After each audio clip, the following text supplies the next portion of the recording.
The Southern Nevada Water Authority. Well, they're taking care of what's in your glass. I hear people griping and complaining, but imagine what our water would be like without them.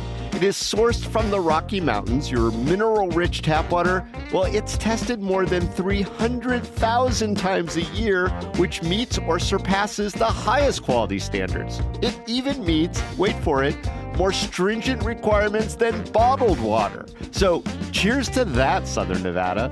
Learn more about your tap water at snwa.com. Way back in 2019, the Boring Company started construction on a series of underground single-file tunnels that have been touted by some local leaders as the future of our city's transportation. And now Nashville has just announced they're following our lead and have okayed 10 miles of so-called Tesla tunnels of their own. Today on CityCast Las Vegas, we talk with transportation planning expert Ray Delahanty, a.k.a. City Nerd on YouTube. He just posted a wildly popular video calling our project progressively more stupid. Is that fair, or is that exactly what's going on? It's Monday, August 18th. I'm David Figler, and here's what Las Vegas is talking about.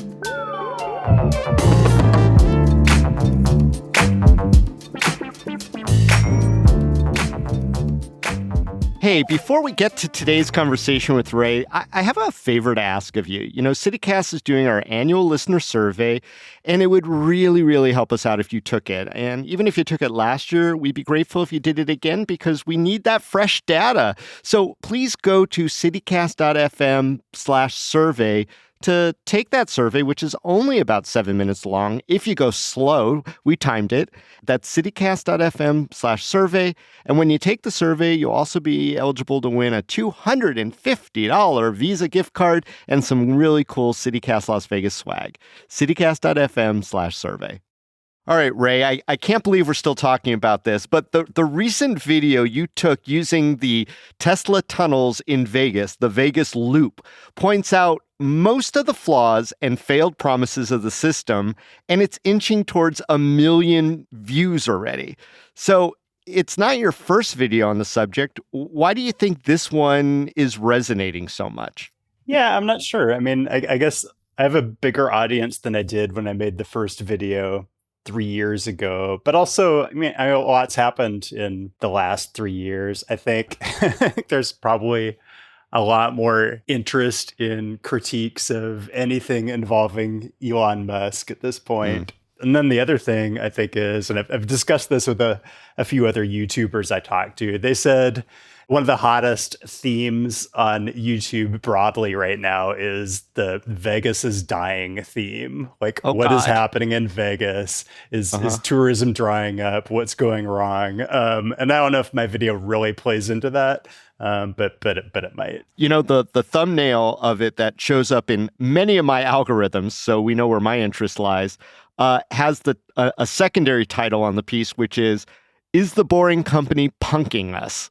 Which is funny, but what's the punk, man? I think it's actually pranking. Maybe you read it as punking, but it's kind of the same idea. Oh my God, it did say pranking, didn't it? It does. Okay, so what's the prank, man?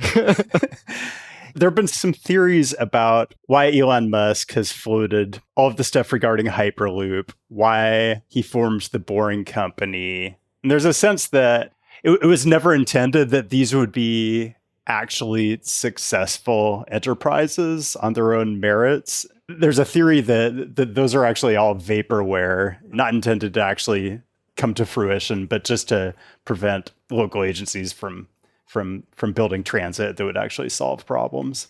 Why, Ray? I think the theory is that he's in the business of selling cars. And so car dependency is good for auto manufacturers.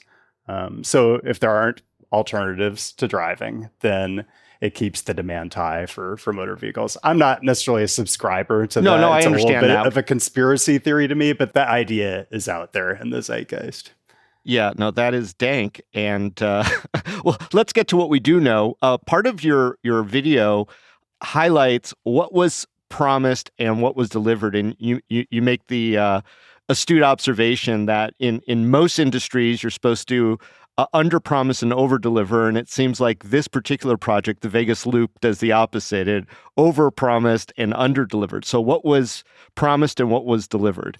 Yeah, I mean, from the outset of this loop idea, it was presented as, well, it's still got the word loop in the name of it, right? So it was presented as a sort of hyperloop, and then it was, I think, vehicles traveling at 155 miles per hour, traveling on like little sleds underground in like kind of a semi-frictionless environment.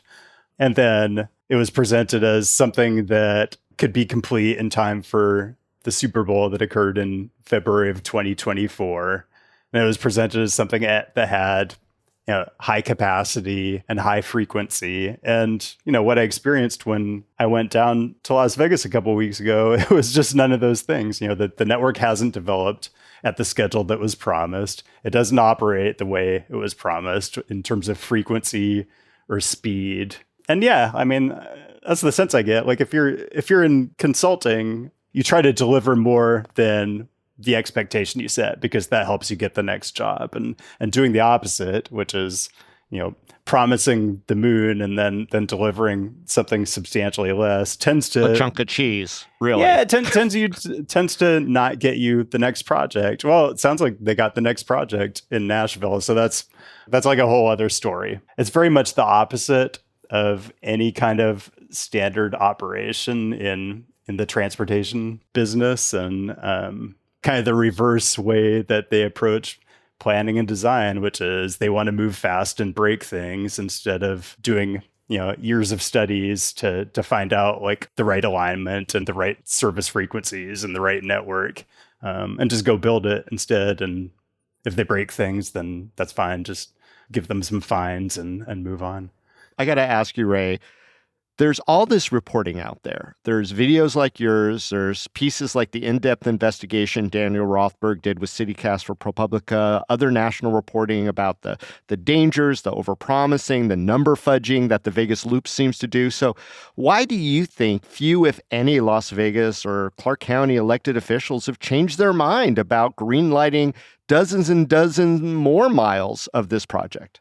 Yeah, I think there are probably a couple of things there. I mean, one is just like a general sunk cost fallacy. I think it's once you get the ball rolling on it, it's kind of hard to stop. And once you swallowed that first promise, you kind of feel like you have to continue on with it. But I thought it's free for us. So what sunk cost do we have? We haven't paid anything, I heard.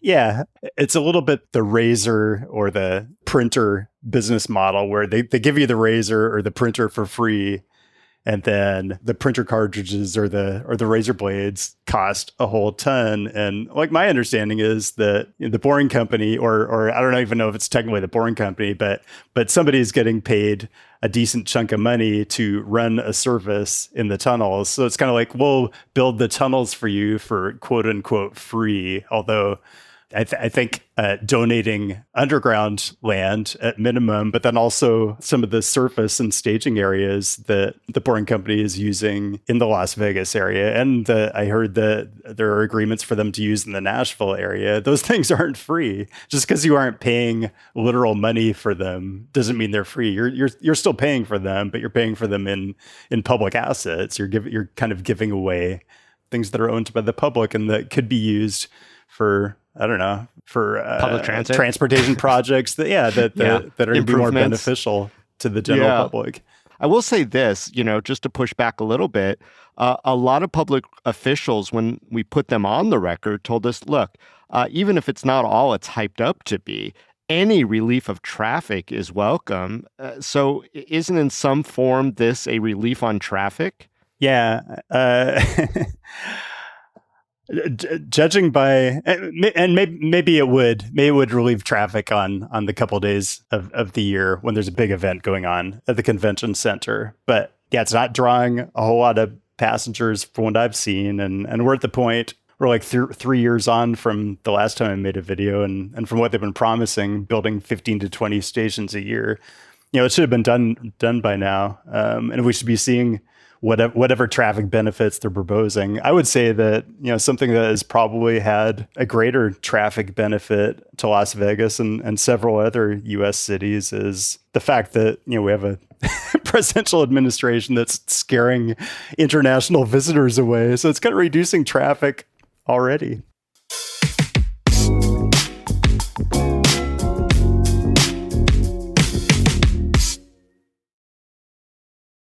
We just learned from Dana Gentry over at the Nevada Current that the Boring Company has petitioned the Nevada Transportation Authority, they're the entity that regulates taxi cabs and whatnot, to be able to drive those Teslas right out of the tunnels onto the streets and deliver people to the airport and other spots.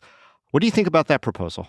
Yeah, I mean, that would kind of be an expansion on what they're already doing. The locations I observed where interfaces with general traffic were, I believe, on private roads, so internal roads at the convention center, and then the internal roadway system at the Encore. So even though that's general traffic, they aren't public roads. So if they're proposing to actually operate loop vehicles on public roads, that's even like the next step beyond. The next step of what? Yeah, the next step of introducing operational complexity and lack of reliability to the system. Because like the whole thing with having a grade separated closed system is that you can control all of the operations, you can control the reliability, you can predict what all the traffic patterns are going to be. Once you introduce vehicles driven by members of the public or commercial vehicles into the system, then you lose that control. So it really starts to defeat the purpose and break down the benefits of what you would have if you had a fully closed system. Dana Gentry from the Current indicated in her article that the Boring Company just isn't going to respond. And when she asked the head of the LVCVA, he said, it's not just you. They don't talk to anybody. Should we expect them to talk to us? And what's the problem with them not talking to us, Ray? Yeah, I mean, this is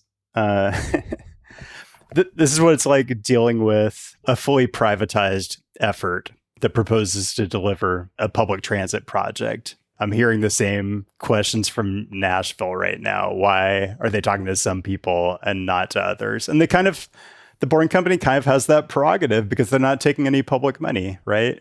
So they don't have to do. They don't have to do a public outreach process. They don't have to do environmental studies and alternative analyses and public outreach before they do a project. Like any public transportation, like RTC would have to do that, right? They are doing that. Like how many years they've studied like Maryland Parkway BRT. The Boring Company doesn't have to do any of that if they don't want to. Now, is that smart? I'm not sure. Could it end up biting them that they don't play nice with the press? They don't do public outreach to talk about, like, is this really the best place for us? All the different things that a public transit authority would do when they were planning a project like this. They're not doing any of those things. So I can't tell you whether that's smart or not, but it appears to be their prerogative to do that. Yeah, I mean, I'm putting on my lawyer hat for a second. It does seem like if there was a group of activists in our community who said, well, they might not be getting public funds, but they're getting public land for free, so that qualifies, that could be a lawsuit down the road. But legal speculation aside, Ray, you're more into the plan engineering of it all. I just wonder from your perspective, is this model as it exists right now, the Vegas Loop, fixable from your perspective to be a more efficient system? And if yes, how? And if no, why not? Come on, man. Tell me all the story. I don't know if it is, because other than the central station at the convention center, none of the other parts of the system have really been built in a way that would translate well into like a high capacity transit station as far as like the access and ADA requirements and how big the platforms are and things like that. Everything else in the system is kind of undersized for that because it's built for something that's clearly intended to be much lower capacity, right? You can't push through more than, I don't know, X number of Teslas an hour. So you don't have to plan for platforms that are that big. So it's hard to kind of re-engineer that into a system that can work at a higher capacity, like, if you could put some sort of a people mover system in there. Or a lot of people suggest to me that, well, there's a particularly narrow gauge subway in Glasgow, Scotland. And people will often say, well, couldn't you put something like what they have in Glasgow in the Vegas Loop? Couldn't you retrofit it that way? And I think there are just too many issues with the design of it and the emergency egresses or lack thereof. Those kinds of things would just never fly in a public transportation system. You couldn't get them certified by like the Federal Transit Administration, or actually maybe you could now, honestly. But under normal conditions, you could not certify any of those things for fire safety, for example. Ray, from what you're saying to me, does it sound like there is no going back? Or maybe even a better question is, like, if there ever was a chance for Las Vegas to have a working subway, is that now never going to happen? Do we screw ourselves out of something like that? Nah, I would never say that. And I make the point in the video that, and it's kind of maybe a silver lining of the Vegas Loop is that it made me appreciate the monorail that much more. Actually, the monorail actually looks pretty good right now, and like the ridership has been climbing. And I heard, like, from an operations perspective, I know there's deferred maintenance that has to be dealt with, but from operations perspective, I guess it's cash flow positive right now. So you've already kind of got something that does some of the work. It's not what you would build if you were trying to build like a high capacity, a single line that went from like the airport up the strip to downtown, for example. You would probably even want more of like a below grade subway or an elevated line. I don't even know if light rail would get you there, because there's just so much demand. But I would never say that the door closes on things like that. I mean, for all you know, there'll be a news item tomorrow that the Boring Company is dissolving and people are moving on to do other stuff. And then, Vegas is left holding the bag with just a few stations, instead of it happening like 5 years from now when they've got like 5 more stations built or whatever. I don't know. So I still don't think the position is that bad. And I think there's just a lot of unknowns in what the Boring Company's business model is, what their intentions are, and where they are in terms of both solvency and what Elon Musk is intending to get out of the whole effort. So, Ray, you've lived here in Las Vegas. You've studied our streets and our habits, maybe more than anyone, not inside the government, maybe even inside the government. What viable traffic alternatives, and I want to emphasize viable, should we be pursuing and investing in, if not these Tesla tunnels? Yeah. My pipe dream is always, some sort of subway that runs like every 3 minutes from the airport to downtown and makes stops at kind of the big cross streets along Las Vegas Boulevard. I think that's a tough lift. That's a huge capital investment and a lot of disruption to I did say viable, Ray. I mean, we all dream about the New York subway being under our earth to take stops and transport us all over our beautiful valley. But I don't know that that's going to happen. So what might be something we could focus on? Yeah. So I love your pipe dream, though. So thank you for giving me that. And I'll always come back to it. But there are much lower impact and less costly options. Like, the Deuce, given that it almost fully runs in mixed traffic and doesn't have dedicated lanes except for a couple spots, that's one of the highest ridership bus lines in the US, I think. Maybe outside of New York. There are probably several in New York that are higher. But overall, RTC runs very good bus service for a city the size of Las Vegas. And so there's a lot more that can be done with buses. And they're doing some of that on Maryland Parkway. There's a little bit of it on Boulder Highway. But yeah, my preference would be like find a way to get a dedicated lane and run a lot more buses on Las Vegas Boulevard and run them all the way to the airport. That's not going to be nearly as impactful or costly as running subways, but it's still going to have a lot of impact. Or light rail, which is also sort of a fixed dedicated line, if you will. Yeah. I know they're studying that for Charleston. That's something you could potentially do too. That's a little more disruptive and impactful. It costs a little more, but you get more capacity. out of it. So yeah, those are all good like surface running options that are possible, just given the footprint of Las Vegas Boulevard right now. Yeah. All right. So City Nerd endorses RTC efforts is my big headline from this. That at least they're trying, right? Hey, the more I look at the data, the more I'm impressed by how much good stuff RTC gets done, despite, probably not getting as much funding or maybe political goodwill as like the Boring Company gets. They get as much funding, but they probably don't get the same love from the elected officials. I am surprised, Ray, that you didn't suggest load-bearing drones to lift us through the air from point A to point B, or sandworms like in Dune, taking us into those Tesla tunnels, but that's okay. I mean, I did say viable, and maybe those are only half viable. Maybe. Hey, Ray, I really appreciate all your efforts here in Las Vegas, and keep making those videos, man. No one watches this like you do. Thanks for coming on CityCast Las Vegas today. Yeah, thanks a lot, David.